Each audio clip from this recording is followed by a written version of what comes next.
छडी लागे छमछम विद्या ये घमघम असं आपण आपल्या शाळेच्या वेळी म्हणायचो.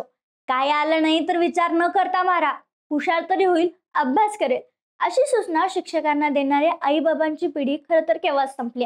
आणि विद्यार्थ्यांना आता थोडं रागावलं, थोडं मारलं तर काय होईल याचा नेम राहिलेला नाहीये. मी असं म्हणतेय कारण 9वी शिकणाऱ्या एका विद्यार्थ्यानं शिक्षकावर गोळीबार केलाय, कारण फक्त राग. उत्तराखंडमधील काशीपूर उधमसिंह नगर येथील एका खासगी शाळेत बुधवारी 9वीच्या एका विद्यार्थ्यानं शिक्षकावर पिस्तूलनं गोळीबार केलाय, ज्या शिक्षक गंभीर जखमी झालेत. आश्चर्यकारक बाब म्हणजे ही पिस्तूल त्यानं त्याच्या जेवणाच्या डब्यातून अर्थात टिफिन बॉक्स मधून आणली होती.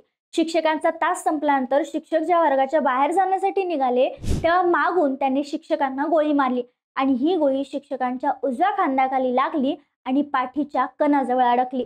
रुग्णालयात दाखल केल्यानंतर 3 तासाच्या सर्जरी नंतर गोळी काढण्यात यश आले.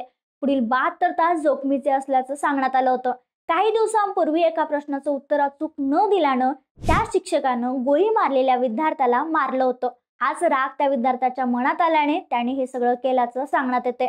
सध्या त्याला बाल न्याय मंडळासमोर सादर करण्यात आलं असून नाबालिग मुलाकडे बंदूक आली कशी, ती बंदूक तो शाळेत घेऊन आलाच कसा याची सखोल चौकशी केली जाते.